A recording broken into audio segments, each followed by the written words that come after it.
السلام علیکم سلیم بھائی، بس یہ تو ایسی چل رہی ہے،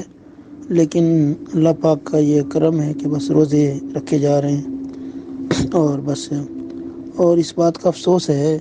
کہ وہ حرم میں تراویح نہیں ہو رہی اس دفعہ بالکل بھی، نہ مکہ میں نہ مدینہ میں۔ وہ باقاعدہ اعلان کرتے ہیں قیام اللیل کا، قیام اللیل جو رات کو پڑھتے ہیں نا نوافل، وہ آج کل عشاء کے بعد وہ 10 نوافل پڑھتے ہیں،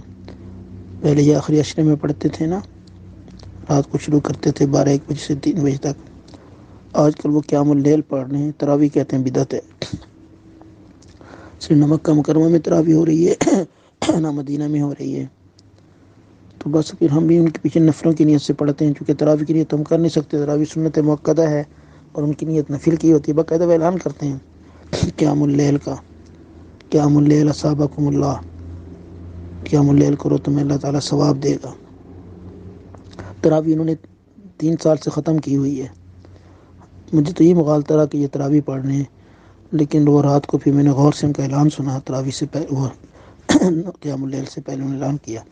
پھر وہاں کچھ علماء تھے ان سے میں نے پوچھا، انہوں نے کہا یہ تو قیام اللیل ہی پڑھتے ہیں، پھر رات تو میں نے بھی نفل کی نیت سے پیچھے کھڑے ہو کے نفل پڑھے ہیں، بس اس بات کا بڑا دکھ ہے اور افسوس ہے۔ باقی صحت کے لیے دعا کریں، صحت اچھی ہے نہیں ویسے، لیکن اللہ تعالیٰ ہمیں چلا رہے ہیں، حاضری بہت اچھی ہو رہی ہے الحمدللہ، بس اللہ قبول کر لے، حاضری بھی قبول کر لے اور دعائیں بھی قبول کر لے۔